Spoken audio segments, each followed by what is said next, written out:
Hello friends, இன்னைக்கு நம்ம பார்த்த ஜாப்பனீஸ் அனிமி சீரிஸான reign of 7 spell blades season 1 episode 14 தான் இன்னைக்குள்ள வீடியோவில் பார்க்க போகிறோம். உங்களுக்கு இந்த வீடியோ பிடிச்சிருந்தது அப்படின்னா லைக் பண்ணிட்டு அப்படி மறக்காம நம்ம சேனலை சப்ஸ்கிரைப் பண்ணிருங்க. சில விஷயங்களை இன்டெரக்டாக காமிச்சிருந்தாலுமே ஸ்பாய்லர் ஆனாலும் பரவாயில்ல, நான் உங்களுக்கு டேரெக்டாக எக்ஸ்பிளைன் பண்ணுறேன். அப்போ தான் உங்களுக்கு கதை புரியும். சரி வாங்க, நம்ம வளவலன்னு பேசிகிட்டு இருக்கோம். இன்னைக்குள்ள கதைக்குள்ளே போகலாம். இன்றைக்கி நம்ம பார்க்க போகிறது reign of 7 spell blades season 1 episode 14. Intercourse பண்ணுறது மூலியமாக நல்ல பிளட் லைன் கிடைக்கணுங்கிறது தான் என் ஃபேமிலியோட குறிக்கோள். பாடி அஃபெக்ட் ஆகாமல் என்னால் எத்தனை குழந்தைங்கள வேணா பெற்றெடுக்க முடியும் அப்படின்னு சால்வடோரி சொல்லுவோம். பீப்பிள் கூட நீ கனெக்ட் ஆகிறதுக்கு வேற வழிகளும் இருக்கு அப்படின்னு கார்லோஸ் சொல்லியிருப்பான். இவங்க போய் 3 நாள் ஆச்சு அப்படின்னு காய் யோசிச்சுட்டு இருக்கோம். நோட்ஸ் எழுதி கொடுக்குறது தான் நம்மளால முடிஞ்ச ஹெல்ப் அப்படின்னு கேட்டி சொல்றா. எனக்கு ஆலிவரை நினைச்சாதான் கவலையா இருக்கா, அவனுக்கு எதுவும் இருக்காதுல்லன்னு சொல்லுவோம். எதுக்குடா வாய வைக்கிற அப்படின்னு கேட்டி சொல்லுவோம். சால்வடோரியோட பெர்ஃபியூம் ஆம்பளைங்களை கண்ட்ரோல் மீற வைக்குமா? நம்ம டீம்ல போயிருக்கிறது இல்லையா ஆலிவர் மட்டும் தானே ஆம்பளை, அதனால தான் காய் சொல்லுவோம். ஆலிவர்லாம் எதுவும் கண்ட்ரோல் மீற மாட்டா அப்படின்னு கேட்டி சொல்றா. நானும் ரொம்ப க்ளோஸா வந்துட்டு இருக்கோம். நம்ம ஹீரோ வைக்கப்படுறான். என்னாச்சு இப்போ உனக்கு என்ன பிடிக்கலையா அப்படின்னு நானும் கேட்கறா. அந்த பெர்ஃபியூம் தானே காரணம் அப்படின்னு மிஷலா கேட்கவும், கொத்துக்கிட வைக்கமா இருந்தாலும் அதான் உண்மை நம்ம ஹீரோ சொல்றான். ஏன் அது உனக்கு என்ன பண்ணும் அப்படின்னு நானும் கேட்கறா. அவனை கண்ட்ரோல மீற வைக்கணும் மிளகன் சொல்லுவோம். என்ன கண்ட்ரோல மீற வைக்கணும், நான் எப்பவும் ஆலிவர் கூட தான் நிக்கணும்னு நினைக்கிறேன் அப்படின்னு நானும் சொல்றாங்க. ரொம்ப இன்னசென்ட்டா இருக்காங்கல்ல அப்படின்னு மிளகனும் மிஷலும் பேசிட்டு போயிட்டு இருக்காங்க. ஆலிவர் நீ ஸ்ட்ராங்கானவன் தெரியும், இருந்தாலும் அந்த பெர்ஃபியூம் ரெசிஸ்ட் பண்ற ஆன்டிடோட்டை எடுத்துக்கோன்னு மிளகன் சொல்லுவோம். சரி நம்ம ஹீரோ எடுத்துக்கிறான். இப்போ இவங்க ஒரு லேக்கு கடந்து போனோம். கண்டிப்பா மிஸ் கார்ஸ்டால இதுக்கு மேல வர முடியாது. சரி இதுக்கு மேல நான் பாத்துக்கிறேன் அப்படின்னு நம்ம ஹீரோ நினைக்கிறேன். அந்த போட்ல நம்ம போறதுக்கு முன்னாடி நீங்க ஒரு முக்கியமான விஷயத்தை கத்துக்கிடணும் அப்படின்னு மிளகன் சொல்றா. லேக் வாக் இதை நீங்க கண்டிப்பா கத்துக்கிடணும், இது இப்ப நமக்கான அவசியம்னு வா சொல்லவும். ஆமா இந்த மேஜிக் பத்தி எனக்கு தெரியும், பட் இதுக்கு முன்னாடி நான் இதை பண்ணதில்ல நம்ம ஹீரோ சொல்றான். தேர்ட் இயர்ஸால தான் பண்ண முடியும், பட் எனக்கு தெரிஞ்சு கண்டிப்பா நீங்க எல்லாரும் இதை பண்ணிருவீங்கன்னு நம்பிக்கை இருக்கு அப்படின்னு மிளகன் சொல்லவும். நான் ட்ரை பண்றேன் அப்படின்னு சொல்லி நானா குதிக்கிறா. பட் தண்ணிக்குள்ள மூழ்கிருந்தா. ஆலிவர் அடுத்து நீ பண்ண அப்படின்னு மிளகன் சொல்றா. காலுக்கடியில ஒரு லேயர் மாதிரி மானாவை செலுத்தினா அப்படின்னு நம்ம ஹீரோ பெர்ஃபெக்ட்டா பேலன்ஸ் பண்ணி நிக்கிறான். அப்ப ஆலிவருக்கு ஒரு பிளாஷ்பேக் ஞாபகம் வருது. அவங்க அம்மா தண்ணி மேல ஸ்கேட்டிங்கே பண்ணுவாங்க.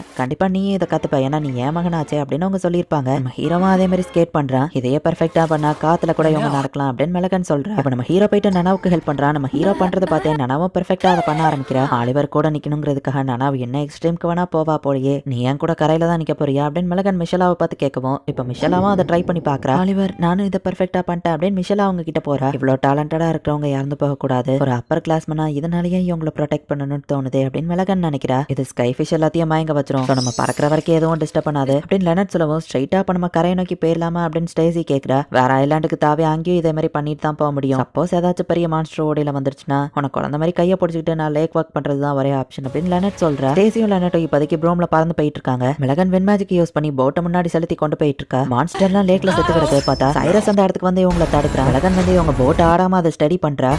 நல்லபடியான வெல்கம் இல்ல லிவர்மோர் அப்படின்னு வா சொல்லவும், என்ன யாரு நினைச்ச ஸ்னேக்கை அப்படின்னு கேட்கவும், ஜூனியர்ஸ் அவங்க ஃப்ரெண்ட்ஸை காப்பாற்ற சொல்லி ஹெல்ப் கேட்டிருக்காங்க, ஒரு சீனியரா நான் எப்படி முடியாதுன்னு சொல்ல முடியும் அப்படின்னு மிளகன் சொல்லவும், பட் என்ன தாண்டி தான் நீங்க போயாகணும்னு நம்ம சொல்றான். மிஸ்டர் லிவர்மோர் நாங்க ஒன்னும் ரிசர்ச் எடுக்கிறதுக்காக இங்க வரல, எங்க ஃப்ரெண்டை காப்பாத்திட்டு போயிருவோம் அப்படின்னு சொல்லி மிஷலா சொல்றா. சால்வடோரி கூட போய் நீங்க ஃபைட் பண்ணா கண்டிப்பா நீங்க செத்துருவீங்க, அதுக்கு இந்த இடத்துலயே செத்துருங்களேன் அப்படின்னு நம்ம சொல்றான். மிஷலா பேசிட்டு இருக்கிற கேப்ல மிளகன் ஏதோ பண்றாங்கிறத நம்ம ஹீரோ நோட்டீஸ் பண்றான். நீ தான் அவளோட ஃபைனல் விசிட்டரா இருக்கணும்னு நினைக்கிறியா அப்படின்னு மிளகன் கேட்கவும், கண்டிப்பா இல்ல நான் அவ சமாதியை பார்க்க வந்தா நம்ம சொல்றான். அப்ப எனக்கு வர ஆப்ஷன் இல்லன்னு மிளகன் சொல்றா. பார்த்தா சால்வடோரியோட கைமரா வந்து இவனை அட்டாக் பண்ண ஆரம்பிச்சு இந்த கேப்பை யூஸ் பண்ணி இவங்க எல்லாருமே தப்பிச்சு போயிருந்தாங்க. சண்டை போடணும்னு நினைச்சா அதுங்க கூட போட்டுக்கோ அப்படின்னு சொல்லி மிளகன் போகுவோம். இவ ரொம்பவே கிளவர் தான் அப்படின்னு நான் நினைக்கிறேன். ஆமா அங்க நீங்க என்ன பண்ணீங்க நம்ம ஹீரோ கேட்கவும், சால்வடோரியோட கைமரா அதிகமான பவர் இருக்கிற இடத்துக்கு அட்ராக்ட் ஆகும், அதை தான் யூஸ் பண்ண வா சொல்லவும். ஃபைனல் விசிட்டர்னு சொன்னீங்களா அது என்னது அப்படின்னு நானும் கேட்கவும், ஒரு பர்சன் அவங்க ஸ்பெல்லால கன்சியூம் பண்ணப்படும் போது கடைசியா ஒருத்தங்க போய் பார்ப்பாங்க, அவங்க தான் ஃபைனல் விசிட்டர், அந்த ப்ராசஸ்ல அவங்களுமே கூட இறந்து போக வாய்ப்பு இருக்கு அப்படின்னு நம்ம ஹீரோ சொல்றான். நம்ம கிம்பர்லிக்கு ஃபர்ஸ்ட் வந்த டைம் ஞாபகம் இருக்கா, லியானோ அதை ஞாபகம் வச்சிருப்பாளா அப்படின்னு கார்லோஸ் வந்து காட்ஃப்ரே கிட்ட பேசிட்டு போறான். அவர் சக்கிபஸ் பா ஆம்பளைங்களை ஈஸியா மயக்கிருவாளாம் அப்படின்னு சொல்லி மத்த எல்லா ஸ்டூடெண்ட்ஸும் அவளை அவாய்ட் பண்ணிருப்பாங்க.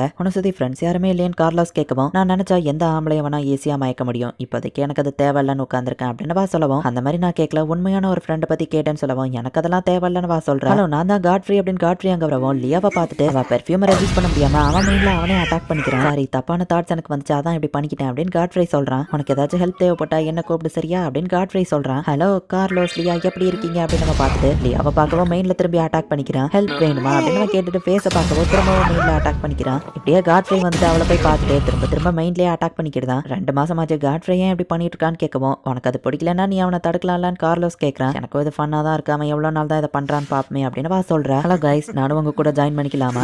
ஃபைனலி எனக்கு அந்த தப்பான தாட்ஸ் எதுவோ வரல, 2 மாசமா நான் அதை அட்டாக் பண்ணிட்டு இருந்ததுனாலயே இப்ப இந்த தப்பான தாட்ஸோ வரல அப்படின்னு காட்ஃப்ரே சொல்லுவான். நீ எதுக்காக இவ்வளவு தூரத்துக்கு கஷ்டப்படணும் இல்லையா கேட்கவும், சிம்பிளா அதுக்கான ஆன்டிடோட்டை நான் எடுத்துக்கலாம், பட் நீ இத்தனை நாள் வாழ்க்கையில கஷ்டப்பட்டதை விட இந்த 2 மாச கஷ்டம் எனக்கு ஒன்றும் பெருசு இல்ல, இப்ப சொல்லு நம்ம ஃப்ரெண்ட்ஸா இருக்கலாமா, என் கூட ஜாயின் பண்ணிக்கிறியா அப்படின்னு சொல்லி காட்ஃப்ரே கேட்கறான். நான் செகண்ட் இயர் ஸ்டூடெண்ட்ல சைடின்னு ஒருத்தர் இன்ட்ரடியூஸ் ஆகுறா. நான் டிம் லிண்டன் ஃபர்ஸ்ட் இயர்னு ஒருத்தன் இன்ட்ரடியூஸ் ஆகுறான். ஸ்டூடெண்ட்ஸ் பிரச்சனையில இருந்தா அவங்களுக்கு ஹெல்ப் பண்றதுக்காக தான் இந்த கிளப் நான் கிரியேட் பண்ணிருக்கேன் அப்படின்னு காட்ஃப்ரை சொல்றான். நிறைய பேர் இந்த கிளப்ல ஜாயின் பண்ணி வெளியே போயிருக்காங்க, அதுக்கு இந்த டிம் தான் காரணம் அப்படின்னு சொல்லவும் எல்லாரும் மோஸ்ட்லி யூஸ்லெஸ் டிம் சொல்றான். நீ ஏன் எங்க கூட ஜாயின் பண்ணிக்கிறியா அப்படின்னு காட்ஃப்ரை கேட்கவும், பட் என்னால என்ன ஹெல்ப் பண்ண முடியும்னு வா கேட்கறா. உனக்கு என்ன மேஜிக்லாம் தெரியும் லெசடி கேட்கவும், சிம்பிள் போஷன்ஸ் மேக் பண்ண தெரியும், ஹீலிங் மேஜிக் தெரியும்னு சொல்லுவோம். அது போதுமே அப்படின்னு அவன் சொல்றான். காட்ஃப்ரையோட ஃபயர் மேஜிக்லாம் அவன் கையிலேயே அடிபட்டுது. நான் பிறந்ததுல இருந்து என் மேஜிக் ரொம்பவே அதிகமா இருக்கு, இந்த ஸ்பெல்லையே நான் ரொம்ப கம்மியா தான் மானாவை யூஸ் பண்ணிருக்கேன் தெரியுமா அப்படின்னு அவன் சொல்றான். சால்வடோரியோ அவனுக்கு ஹீலிங் மேஜிக் யூஸ் பண்ணி ஹீலிங் பண்றா. இனிமே காயப்பட்டா ஏன் கிட்ட வாங்க, நான் சரி பண்றேன் அப்படின்னு வா சொல்றான். லேப்ரன்ஸ்ல ஒரு நண்டு கடிச்சிருது. சால்வடோரி ஹீலிங் பண்ணலான்னு போகுவான். அவன் மூக்க பொத்திக்கிறான். ஹே இது ரோடா இல்ல அப்படின்னு லெசடி கேட்கவும், என்னால வா பெர்ஃபியூமை ரெசிஸ்ட் பண்ண முடியலன்னு அவன் சொல்றான். அட்லீஸ்ட் அவன் ஹானஸ்டாவாச்சு இருக்கானே அப்படின்னு சால்வடோரி அவனுக்கு வலிக்கிற மாதிரி ஹீலிங் பண்றா. அப்போ சைரஸ் ஏதோ ஒரு ஸ்டூடெண்ட் அட்டாக் பண்ணிட்டு இருக்கவும் இவங்க எல்லாரும் அந்த இடத்துக்கு போறாங்க. இதோட நிறுத்திக்கோ அப்படின்னு சொல்லி காட்ஃப்ரை வந்து அவன் கூட ஃபைட் பண்ண ஆரம்பிக்கிறான். நான் பயமே இல்லாம நிறைய விஷயங்கள் பண்ணல அப்படின்னு காட்ஃப்ரை சொல்லவும், மத்தவங்க மாதிரி பேச்சு மட்டும் இல்லாம நீ ஆக்ஷன்ல இறங்கி மத்தவங்களுக்கு ஹெல்ப்பும் பண்ண அப்படின்னு சொல்லி கார்லோஸ் சொல்றான். பட் அப்படி இருந்துமே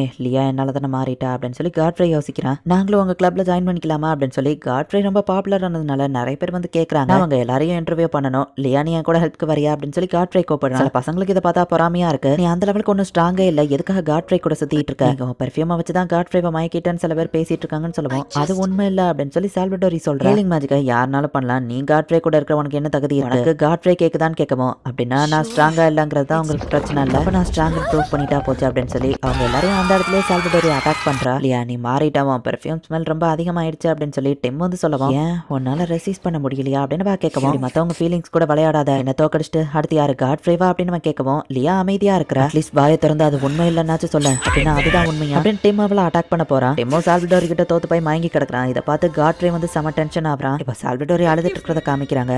நான் ட்ரை பண்ணேன், ஆனா இதுக்கு மேலே என்னால பொறுமையா இருக்க முடியல, என்ன மன்னிச்சிரு அப்படின்னு சொல்லிட்டு சால்வடோரி எங்கேயோ கிளம்புறா. சால்வடோரியோட மானவா என்னால சென்ஸ் பண்ண முடியல, அவன் அங்கிருந்து வெளியே போயிட்டா, இப்போ ஆரம்பி அப்படின்னு சொல்லி ஆல்பிரைட் சொல்றான். வீட்டும் ஆர்பை யூஸ் பண்ணி அந்த இடத்த பிளாஸ்ட் பண்ணி வெளியே போறான். டைமராஸ் அவனை சுத்தி வளைக்கவும் மயக்கமடைய வைக்கிற ஆர்பை யூஸ் பண்ணிட்டு ஒரு ஆத்தமேவை எடுத்துட்டு அங்க இருந்து வெளியே போறான். புதக்குழி மாதிரி இருக்கிறதுல கால் தடுக்கி கீழே விழுந்து ஆர்பை கீழே போடுறான். இந்த டிஸ்ட்ரஸ் சிக்னலை யாராச்சும் பாத்தீங்க வாங்க, நான் இங்க தான் இருக்கேன் அப்படின்னு அவன் கத்துறான். இந்த இடத்துல இந்த எபிசோட் முடியுது. ஸோ சால்வடோரி இடம் எந்த இடத்துல இருக்குன்னு இவ்வளவு நேரம் யாருக்கும் தெரிஞ்சிருக்காது. பட் பீட் இப்ப சிக்னலை கொடுத்துட்டான். நம்ம ஹீரோ டீம் மட்டும் இல்ல, மத்த எல்லா டீமுமே இப்ப தேர்ட் லேயர்ல தான் இருக்காங்க. ஸோ கண்டிப்பா எல்லாருமே இதை பார்த்துருவாங்க. நெக்ஸ்ட் எபிசோட் தான் வேற லெவலில் சூப்பரா இருக்கும். ஸோ மிஸ் பண்ணாம பார்த்து என்ஜாய் பண்ணுங்க. அண்ட் உங்களுக்கு இந்த வீடியோ பிடிச்சிருந்தது அப்படின்னா லைக் பண்ணிட்டு அப்படி மறக்காம நம்ம சேனலை சப்ஸ்கிரைப் பண்ணிருங்க. தேங்க்யூ ஃபார் வாட்சிங். Bye guys. நெக்ஸ்ட் எபிசோட்ல மீட் பண்ணலாம்.